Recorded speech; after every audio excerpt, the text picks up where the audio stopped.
Halo semuanya, selamat datang di channel Indra Karimah. Perkenalkan, saya Indra Karimah. Bagi teman-teman yang baru pertama kali mampir di channel ini, saya ucapkan selamat datang. Di channel ini kita akan banyak belajar tentang dunia jaringan komputer, mulai dari dasar sampai yang teknis. Dan pada kesempatan kali ini kita akan bahas topik yang sangat penting, yaitu Internet Protocol versi 6 atau yang lebih dikenal dengan IPv6. Sebelum kita mulai pembahasannya, bagi yang belum subscribe, segera klik tombol subscribe dan aktifkan lonceng notifikasinya agar tidak ketinggalan materi-materi jaringan berikutnya dari saya. Kalau video ini bermanfaat, silahkan di like dan share ke semua saudara, teman, kerabat, dan jangan ragu untuk bertanya di kolom komentar apabila ada sesuatu yang kurang jelas. Baik, mari kita mulai pembahasan IPv6-nya. Sebelum kita bahas IPv4 dan IPv6, kita pahami dulu apa itu IP address. IP itu kepanjangan dari Internet Protocol, adalah alamat rumah digital setiap perangkat di jaringan. Sama seperti surat yang butuh alamat tujuan agar sampai, data di internet butuh IP address agar bisa dikirim ke perangkat yang tepat. Coba bayangkan jika kalian ingin mengirim surat ke teman di luar kota. Pasti kalian tulis alamat rumahnya dengan lengkap kan? Nah, di dunia internet, setiap perangkat juga punya alamat unik yang disebut IP address. Tanpa alamat ini, data yang kita kirim akan tersesat di dunia maya. Dengan kata lain, IP address itu adalah seperti alamat rumah yang dijadikan patokan untuk alamat yang dituju. Selanjutnya, kita kenalkan IPv4. IPv4 kepanjangan dari Internet Protocol version 4. Diciptakan pada tahun 1981 menggunakan sistem angka 32 bit, ditulis dalam 4 blok angka desimal yang dipisahkan oleh titik. Contohnya 192.168.1.1. Nah, ini contoh IP address. Yang selanjutnya ada 8.8.8.8. Nah, ini contoh DNS Google. Mari kita lihat dulu, yang namanya IPv4 ini adalah protokol pertama yang sukses digunakan di internet global. Jadi ini pertama kalinya IP dikenalkan itu IPv4 ya. IPv4 ditulis dalam bentuk 4 angka yang dipisahkan oleh titik, dan masing-masing blok tersebut berisi angka dari 0 sampai 255. Bentuk ini disebut dengan notasi desimal bertitik atau dotted decimal. Lanjut ke struktur dan jumlah alamat IPv4. Sistem 32 bit IPv4 menghasilkan total 2/32 kombinasi alamat, yaitu sebesar 4.294.967.296. Setiap alamat ditulis dalam 4 blok oktet desimal, yaitu 0 sampai 255, dipisahkan tanda titik. Contohnya 192.168.1.1. Dengan sistem 32 bit ini, IPv4 secara sistematis hanya mampu menyediakan sekitar 4,3 miliar alamat. Di tahun 1980, jumlah ini terasa sangat besar dan tidak terbayangkan akan habis ya, karena banyak sekali. Namun perkembangan teknologi jauh melampaui perkiraan para penemunya. Saat ini kita tidak hanya punya komputer saja, tapi kita juga punya smartphone, smart TV, jam tangan pintar, hingga peralatan rumah tangga yang semuanya itu membutuhkan alamat IP. Jadi alamat IPv4 itu kurang. Kelemahan dan krisis IPv4. Mengapa IPv4 tidak lagi cukup? Ada 4 alasan mengapa IPv4 tidak cukup. 1. Jumlahnya terbatas. Hanya 4,3 miliar alamat, tidak cukup untuk semua perangkat di dunia. Yang kedua, NAT, Network Address Translation. Solusi sementara satu IP publik untuk banyak perangkat private. Yang ketiga, ada masalah NAT, mempersulit koneksi langsung. gaming online, dan aplikasi server. Yang keempat, inefisien. Blok alamat IPv4 terbagi tidak merata. Amerika dan Eropa mendapatkan jatah jauh lebih besar. Karena alamat IPv4 mulai menipis di awal tahun 1990-an, para insinyur membuat solusi darurat bernama NAT atau Network Address Translation. Dengan NAT, satu alamat IP publik bisa dipakai oleh puluhan bahkan ratusan perangkat di rumah atau kantor. Tapi ini hanya plester.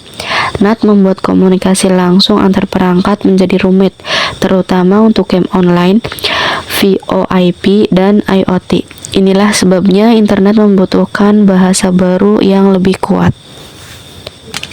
Selanjutnya, kesimpulan awal dari IPv4. Jadi IPv4 itu kuat namun usang. IPv4 adalah fondasi kuat internet modern, namun keterbatasan alamat memaksa dunia beralih ke IPv6. Bagi teknisi jaringan masa depan, menguasai perencanaan dan pengalamatan IPv6 adalah keahlian yang wajib dimiliki. Jadi anak-anak, IPv4 adalah fondasi sejarah internet. Namun untuk membangun masa depan digital yang lebih besar, kita harus paham tentang apa itu IPv6.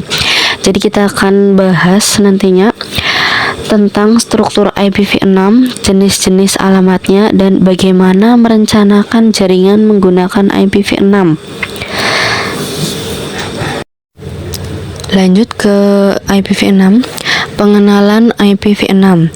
IPv6 adalah generasi terbaru pengganti IPv4, dikembangkan oleh IETF dan resmi menjadi standar pada tahun 1998, RFC 2460.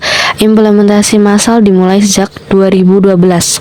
IPv6 menggunakan sistem 128 bit address space, memberikan ruang alamat yang jauh lebih besar dibandingkan IPv4.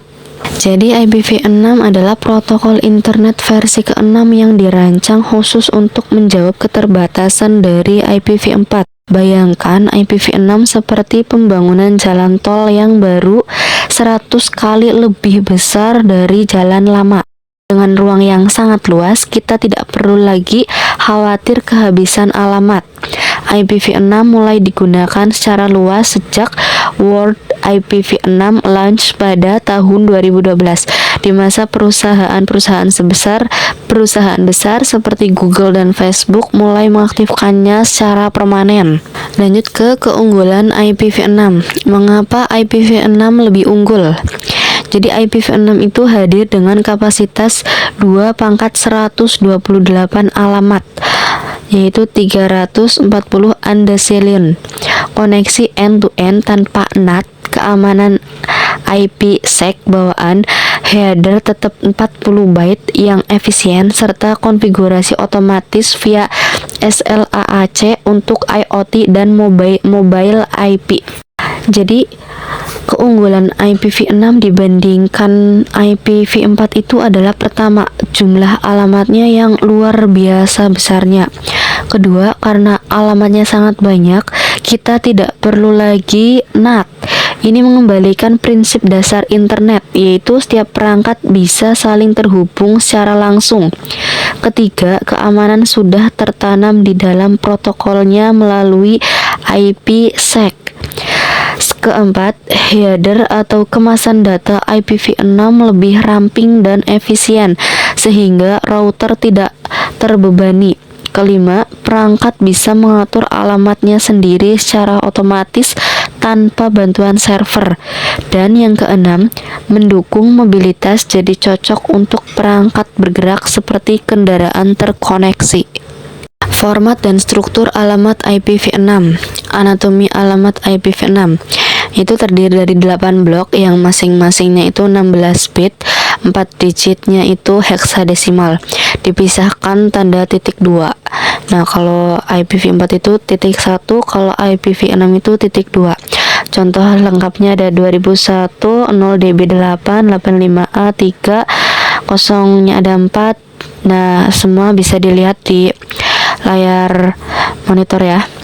Nah, itu setiap digitnya heksadesimal mewakili 4 bit, nilainya itu 0 sampai 9 dan A sampai F. Totalnya itu 8 kali 16, yaitu 128 byte. 128 bit. Untuk format IPv6 ini alamatnya bisa dilihat ya. Berbeda dengan IPv4 yang menggunakan angka desimal dan titik, IPv6 menggunakan angka heksadesimal dan titik 2. Alamat ini panjangnya 128 bit yang dibagi menjadi 8 kelompok. Setiap kelompoknya terdiri dari 4 digit heksadesimal. Heksadesimal berarti angkanya itu 0 sampai 9 lalu lanjut A sampai F. Jadi totalnya ada 16 kemungkinan per digit. Ini yang membuat alamat IPv6 terlihat lebih panjang dan kompleks dibanding IPv4. Lanjut ke aturan penyederhanaan IPv6. Karena alamat IPv6 sangat panjang, ada aturan khusus untuk menyingkatnya agar lebih mudah dibaca dan ditulis. Aturan pertama, kita boleh menghilangkan angka 0 di depan setiap blok. Misalnya blok 0 db8, cukup ditulis db8-nya saja. Aturan kedua, jika ada beberapa blok berisi 0 berurutan, kita bisa menggantinya dengan 2.2 atau titik 2.2 gitu. Namun perlu diingat, tanda titik 2.2 yang ada 2 itu, ini hanya boleh dipakai sekali dalam satu alamat. Jika dipakai 2 kali, router dan komputer itu akan bingung karena tidak tahu berapa banyak blok 0 yang harus diisi. Selanjutnya ke notasi prefix CIDR. Dalam perencanaan jaringan, kita perlu tahu mana bagian yang menunjukkan jaringan dan mana bagian yang menunjukkan perangkat. Ini disebut prefix ya. Misalnya kita punya alamat 2001.2db8 .212.25678.2 garis miring 64. Angka garis miring 64 artinya 64 bit pertama adalah alamat jaringan dan 64 bit berikutnya adalah alamat khusus untuk perangkat. Ini adalah standar yang paling umum digunakan untuk jaringan lokal.